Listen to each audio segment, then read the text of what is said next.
Buenos días, asistimos entonces a la defensa de su trabajo final de graduación de Melissa Melo.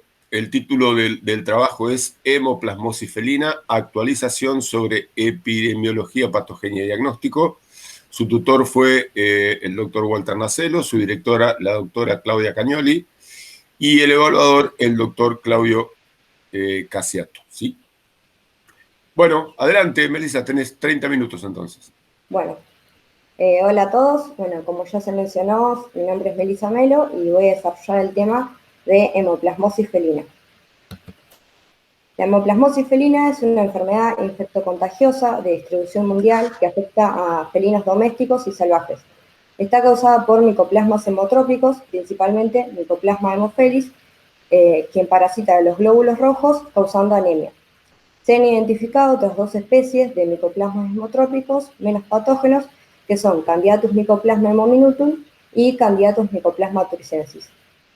Se denominan como micoplasmas hemotrópicos o hemoplasmas, ya que son bacterias que parasitan únicamente los glóbulos rojos. Anteriormente, esta enfermedad se conocía como aemobartonelosis felina. Luego se comenzó a utilizar el nombre anemia infecciosa felina, el cual algunos autores lo siguen utilizando, pero en la bibliografía actual se denomina como hemoplasmosis felina o micoplasmosis hemotrópica felina. Estos microorganismos se describieron por primera vez en Sudáfrica en 1942, donde se denominó Eperithrosum felis, el cual se encontraba dentro del orden de las rickettsias. En 1955, basándose en su morfología, se cambia el nombre a Haemobartonella felis. Y en el 2001, con la llegada de las técnicas moleculares, se permite la amplificación del ADN y a partir del análisis del gen ARN ribosómico 16S, se determina que estos tenían gran similitud con los micoplasmas.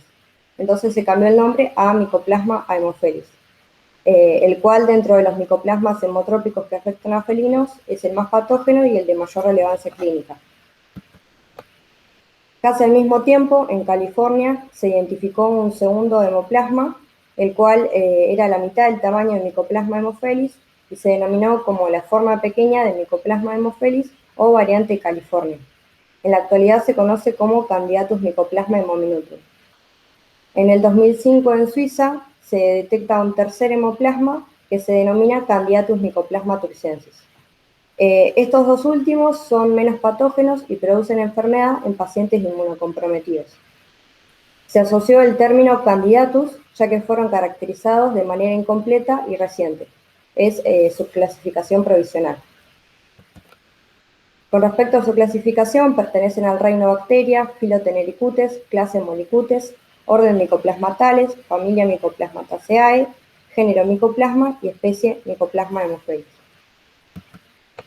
Con respecto a las características microbiológicas, son bacterias gram negativas, pequeñas, de 0,3 a 0,8 micrómetros, no se pueden cultivar in vitro, no tienen pared celular ni organelas citoplasmáticas.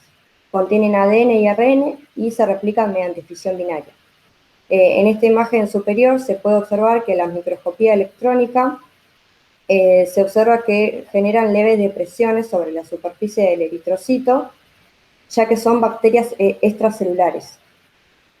En la imagen inferior se observa que entre la membrana del eritrocito y la membrana del hemoplasma hay una distancia de 15 a 20 nanómetros y el hemoplasma se une por pequeñas fibrillas. Bueno, pasando a la epidemiología, la prevalencia es de distribución mundial, va a variar según ciertos factores, según la región geográfica, la especificidad y sensibilidad del método diagnóstico utilizado, ya que no es lo mismo si se utiliza PCR o examen de frotis de sangre periférica, el tipo de poblaciones muestreadas, gatos sanos, enfermos, outdoor, indoor. Y con respecto a las prevalencias, no contamos con estudios de prevalencia en nuestro país, pero los estudios que se han hecho en diferentes partes del mundo coinciden con que el más prevalente es Candidatus mycoplasma homominutum, le sigue Mycoplasma haemophilus y luego Candidatus mycoplasma turciensis. Con respecto a los factores de riesgo, el más importante es el sexo, en donde machos enteros con acceso al exterior son los más propensos a padecer la enfermedad. más aún si han sufrido peleas en las que se han generado abscesos. Otros factores de riesgo que se mencionan es artrópodos hematófagos, razas impedri, hogares con muchos gatos, el estrés, la falta de vacunas, infecciones por retrovirus y transfusiones sanguíneas. Estos factores de riesgo dejan ver que el Mycoplasma haemophilus se puede comportar como un patógeno oportunista, en donde el estrés y las enfermedades preexistentes contribuyen con el desarrollo de su patogenicidad, o también se puede comportar como un patógeno primario, en donde no se detecta ningún factor de riesgo en particular. Con respecto a la coinfección con retrovirus, el virus de la inmunodeficiencia felina y el virus de la leucemia felina, se cree que al suprimir el sistema inmune aumentaría la susceptibilidad a infectarse con hemoplasmas o podría reactivar una infección latente. Sin embargo, hay estudios experimentales que han demostrado lo contrario, es decir, que Mycoplasma haemophilus puede aumentar la susceptibilidad a que los gatos se infecten con BIF o con BILEF. El virus de la inmunodeficiencia felina se ha asociado con infecciones con Candidatus Mycoplasma haemominutum, no así con Mycoplasma haemophilus o con Candidatus Mycoplasma turicensis. En cuanto a la forma de transmisión natural, aún no es bien comprendida. Esto puede ser debido a que, como no se pueden cultivar in vitro, se ha dificultado la investigación tanto de la forma de transmisión como de la patogenia. Y dentro de las posibles vías de transmisión se han nombrado las peleas, que involucran el contacto con sangre, a la vía vertical, pero se desconoce si esta ocurre durante la gestación, en el parto o en la lactancia. Los felinos salvajes se han determinado que son reservorios de estos hemoplasmas. En cuanto a la transmisión iatrogénica, puede ocurrir por el uso de jeringas o agujas contaminadas con sangre infectada, o también dentro de la transmisión iatrogénica tenemos las transfusiones de sangre de gatos portadores a gatos sanos. En cuanto a los artrópodos hematófagos, se han involucrado a la pulga, Tenocephalide felis, a mosquitos y garrapatas. La pulga, durante mucho tiempo, se creyó que era el principal vector de esta enfermedad, pero hay poca evidencia científica que lo respalde. Si bien se ha detectado ADN de micoplasma dentro de la pulga, se sabe que ésta se contagia, pero no se sabe si ésta lo puede transmitir o si realmente el micoplasma sobrevive dentro de la pulga. En el 2005 se realizó un trabajo en el que se intentó determinar si Tenocephalide felis podía transmitir Candidatus Mycoplasma haemominutum y Mycoplasma haemophilus a través de la actividad hematófaga. Pero se determinó que si bien de 11 gatos, uno solo dio positivo para PCR para estos hemoplasmas y fue positivo por un corto periodo de tiempo. Y además no presentó signos clínicos. Así que se cree que en este caso lo que pudo ocurrir es que el felino pudo eliminar la infección o que la pulga está actuando como un vector mecánico y no así como un vector biológico que ayude a mantener la infección. En este segundo trabajo que se realizó en el 2006, se intentó determinar si por medio de la ingestión de la pulga infectada se podían transmitir estos hemoplasmas. Y se determinó que de 10 gatos, ninguno dio positivo para estos hemoplasmas. Así que se cree que no es una vía importante de transmisión. Como conclusión, se desconoce la competencia vectorial de la pulga en esta patología. En cuanto a los mosquitos, Aedes aegypti, se buscó si podría ser realmente el vector biológico de esta enfermedad, y se determinó que si bien al realizar la actividad hematófaga puede absorber los hemoplasmas, estos no lo colonizan. Es decir, que puede estar actuando también como un vector mecánico, pero no así como un vector biológico. En cuanto a las garrapatas, el rol en la transmisión es controvertido, ya que si bien en Europa se detectó ADN de Mycoplasma haemophilus en garrapatas Ixodes ricinus, y en Japón se detectó ADN de Candidatus Mycoplasma haemominutum en Ixodes ovatus. Posteriormente se realizó un trabajo donde se evaluaron más de 2.000 garrapatas y ninguna dio positivo para hemoplasmas. En cuanto a las transfusiones sanguíneas, sí fueron determinadas como una vía eficaz de transmisión, por esto es importante que todos los gatos donantes de sangre sean PCR negativos para estos hemoplasmas. En cuanto a los felinos salvajes, se determinaron reservorios de estos hemoplasmas y que a partir del contacto con algún vector podrían estar transmitiéndoselo a los felinos domésticos.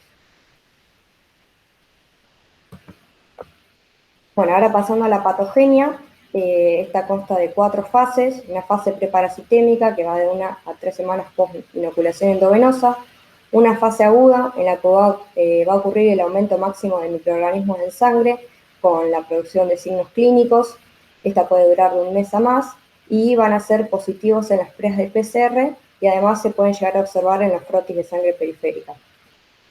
En caso de que ocurra una disminución brusca del hematocrito, puede ocurrir la muerte, y también en esta fase se van a dar fluctuaciones en el hematocrito. Esto puede ser debido a que el vaso toma los eritrocitos parasitados, elimina el microorganismo y los libera como no parasitados, o puede ser también por la variación antigénica. En cuanto a la fase de recuperación, contempla desde la última parasitemia grave hasta que el hematocrito empieza a estar dentro del rango normal, y esta también puede durar de un mes a más y los signos clínicos van a ser leves. Luego de superar la fase aguda, generalmente quedan como portadores del agente. Esto puede ser por meses a años, en los que van a ser asintomáticos o pueden presentar anemia regenerativa leve, y se puede dar la reactivación de la infección en casos de estrés, neoplasias, preñez, tratamientos inmunosupresores o infecciones con retrovirus. Es raro que se puedan observar en los frotis de sangre periférica durante esta fase, pero se pueden detectar en bajo número con PCR cuantitativa. Bueno, en cuanto a la inmunopatogenia de la anemia, al unirse el hemoplasma en la superficie del glóbulo rojo, produce un daño directo en la membrana, que esto aumenta la fragilidad osmótica y consecuentemente acorta la vida media del eritrocito, llevándolo a hemólisis intravascular. Este daño también puede generar exposición de antígenos eritrocitarios ocultos, y esto lleva a una respuesta inmunomoral donde se van a generar anticuerpos contra esos antígenos eritrocitarios, o también se pueden generar anticuerpos contra el propio hemoplasma, y junto con la activación del complemento llevar a hemólisis intravascular. Sin embargo, la hemólisis intravascular en esta patología es mínima.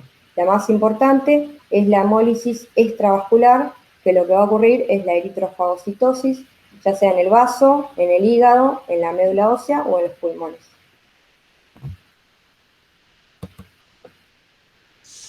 Los signos clínicos van a depender de la especie del hemoplasma, el grado de anemia, la fase de infección y las enfermedades concurrentes. Dentro de los signos agudos, los más importantes van a ser mucosas pálidas, debilidad, letargo, inapetencia. La hepatoesplenomegalia la podemos observar a la palpación abdominal, y a veces el único signo que podemos observar es pirepsia intermitente. Todos los demás signos son relacionados a la disminución de los glóbulos rojos en sangre. Y en cuanto a los signos crónicos, podemos observar mucosas pálidas, hiporexia, pérdida de peso y letargia.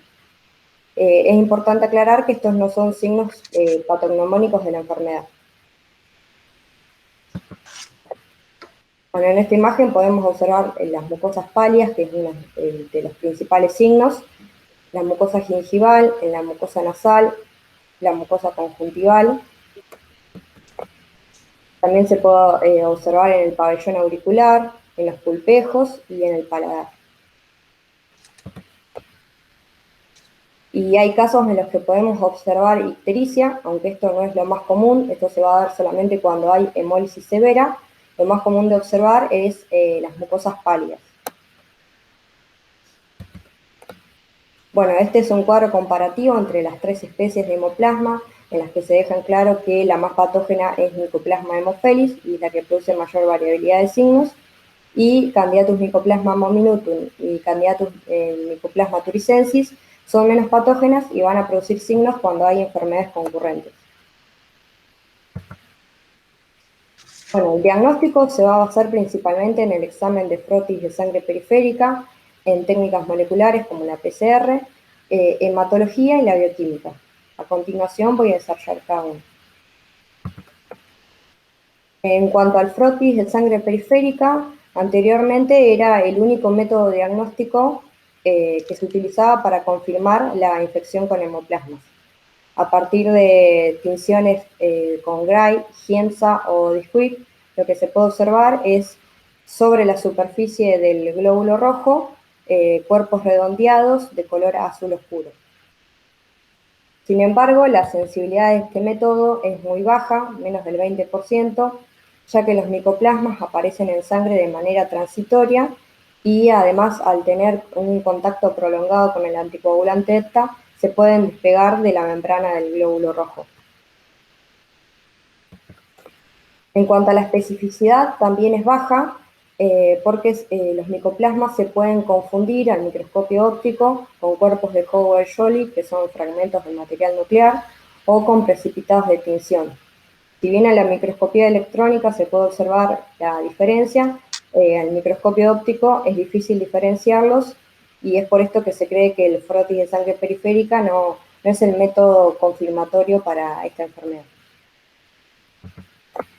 El método de elección y confirmatorio es la técnica de PCR, ya sea PCR convencional, que la desventaja que tiene es que no diferencia el tipo de hemoplasmas, y la PCR cuantitativa es muy específica, diferencia el tipo de hemoplasmas y además permite la cuantificación del ADN del hemoplasma en sangre. Esto va a permitirnos saber el grado de infección y también la respuesta a algún tratamiento antibiótico. Es importante aclarar que un resultado de PCR siempre debe interpretarse con los hallazgos clínicos y los hallazgos de laboratorio. En cuanto a la hematología, podemos observar anemia regenerativa, macrocítica, hiponormocrómica. Esta puede no estar presente en caso de que esté coinfectado con retrovirus o que no se haya dado el tiempo suficiente para que la médula produzca una respuesta regenerativa. La podemos evaluar a partir de hacer un frotis de sangre periférica, en donde tenemos que contar los reticulocitos agregatas para saber si es una anemia regenerativa. En cuanto a los leucocitos, pueden estar aumentados los monocitos y el plasma ictérico en casos de hemólisis severa. Bueno, en relación a la bioquímica, podemos encontrarnos con las proteínas plasmáticas altas, ya sea por deshidratación o por respuesta de fase aguda, o pueden estar dentro del rango normal. Las enzimas hepáticas pueden aumentar en caso de hipoxia, secundario a la anemia o secundario a una lipidosis hepática, y la urea puede estar aumentada por deshidratación. Puede ocurrir hipoglucemia, también por la anorexia, e hiperbilirrubinemia. En cuanto al análisis de orina, lo que podemos llegar a observar es bilirrubinuria a través de hacer una prueba de Heller, pero como ya mencioné, esto no va a estar siempre presente, sino solamente cuando haya hemólisis severa. Bueno, la prueba de aglutinación en portaobjetos y el test de Coombs han demostrado ser positivos en infecciones con Mycoplasma haemophilus. Estas pruebas lo que indican es la presencia de anticuerpos sobre la superficie del glóbulo rojo. En esta imagen podemos ver la aglutinación en portaobjetos y a la derecha un control negativo. Y en la prueba de Coombs se puede ver la aglutinación en un tubo, a partir del uso del reactivo de Coombs. Bueno, como método complementario para evidenciar la esplenomegalia, se puede realizar una radiografía o ecografía de abdomen. En esta imagen podemos observar la esplenomegalia. Y bueno, para también llegar a un diagnóstico confirmatorio es importante descartar los diagnósticos diferenciales, principalmente realizar el test de Bifi-Bilev para descartar que la anemia no esté causada por estos retrovirus. También descartar la anemia hemolítica inmunomediada primaria, y dentro de otros diagnósticos diferenciales se nombran infección por Citousón felis, anemia por toxinas oxidativas, defectos hereditarios de los eritrocitos, hemorragia gastrointestinal oculta, hipofosfatemia severa e hipererитrólisis neonatal. Bueno, en cuanto al tratamiento, este solamente está indicado para los gatos que tengan signos clínicos y alteraciones en los parámetros de laboratorios compatibles con hemoplasmosis. No para aquellos que son PCR positivo para hemoplasma, pero no tienen signos ni alteraciones de laboratorio. Bueno, el antibiótico de elección es la doxiciclina, a una dosis de 10 miligramos por kilo cada 24 horas vía oral o 5 miligramos por kilo cada 12 horas vía oral. Son tratamientos largos de 2 a 4 semanas y es importante que luego de administrar esta droga se ofrezca agua o algún alimento para producir la dilución completa, ya que como posee alta acidez, si esta queda en el esófago, puede generar una esofagitis con estenosis esofágica secundaria, como se observa en esta radiografía.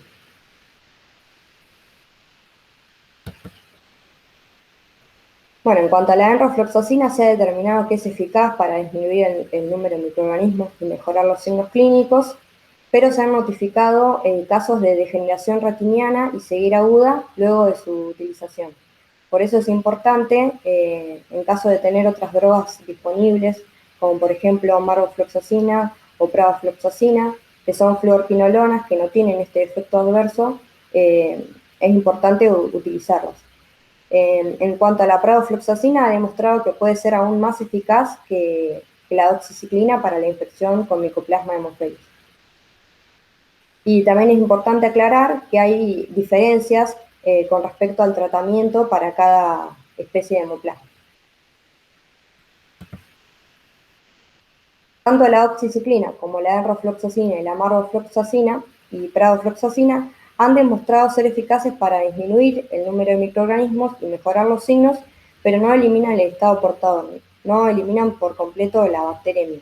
Y es importante tener tratamientos que eliminen la bacteremia, particularmente en gatos que están inmunocomprometidos, ya sea por infección retroviral o por tratamientos quimioterápicos o inmunosupresores, también en gatos donantes de sangre, en aquellos que conviven con gatos que no están infectados con hemoplasma y también gatos que viven con personas inmunocomprometidas. En este trabajo, que se realizó en el 2018, se buscó realizar un protocolo de tratamiento para poder eliminar el estado portador, en donde se utilizó como primera línea doxiciclina a una dosis de 5 miligramos por kilo 2 veces al día durante 28 días. Posteriormente a este tratamiento se realizó PCR y de los 15 gatos que se utilizaron en este trabajo, 5 dieron PCR negativo. Los 10 restantes dieron PCR positivo y estos se continuaron con un tratamiento de marvofloxacina 2 miligramos por kilo durante 14 días. Posterior a este tratamiento, se volvió a realizar pruebas de PCR y todos dieron negativos para hemoplasmas. Para comprobar que se había eliminado totalmente la bacteremia, se sometieron a inmunosupresión con metilprednisolona y luego de esto continuaron siendo PCR negativos. Entonces se cree que este protocolo de tratamiento podría servir para eliminar el estado portador. Es importante aclarar que la doxiciclina y la marvofloxacina no se deben usar juntas porque la doxiciclina es bacteriostática y la marvofloxacina es bactericida. Bueno, en cuanto al uso de los corticoides para suprimir el proceso hemolítico, hay autores que están en contra de esto porque se dice que puede causar la reactivación de una infección latente. Y se indican usar en casos de que la terapia antimicrobiana sola no esté respondiendo o cuando el diagnóstico es incierto y se crea que puede haber una anemia hemolítica inmunomediada. En cuanto al tratamiento de apoyo, es importante realizar reposición de fluidos con cristaloides isotónicos, fomentar la ingesta de alimentos, en caso que sea necesario realizar transfusiones de sangre cuando el hematocrito es menor al 12%, y antes de esto es importante determinar el tipo sanguíneo y realizar la comparación cruzada. En caso que no se puedan realizar transfusiones de sangre, se puede utilizar un coloide como por ejemplo oxilon. Bueno, en cuanto a la prevención, es difícil dar una idea exacta sobre cómo prevenirla, porque se conoce poco sobre su epidemiología, pero basándonos en los factores de riesgo y las posibles formas de transmisión, es importante recomendar que los gatos dadores de sangre sean PCR negativos, realizar vacunación de rutina contra enfermedades infecciosas, castración para evitar los hábitos de vagabundeo y peleas con otros gatos. Si bien no se sabe si las pulgas y las garrapatas son vectores de esta enfermedad, es prudente realizar un tratamiento preventivo contra estos y mantener a los gatos en el interior. Bueno, en relación a las implicaciones para la salud pública, en este trabajo se demostró que una persona en Brasil que estaba infectada con el virus de la inmunodeficiencia humana y con Bartonella henselae, se detectó ADN de Mycoplasma haemophilus. Entonces se cree que este puede ser potencialmente zoonótico. Bueno, ya con las conclusiones, el más patógeno y relevante en la clínica es Mycoplasma haemophilus, pero el más prevalente es Candidatus mycoplasma minutum, que junto con Candidatus mycoplasma thuringiensis son menos patógenos y van a producir enfermedad en pacientes inmunocomprometidos.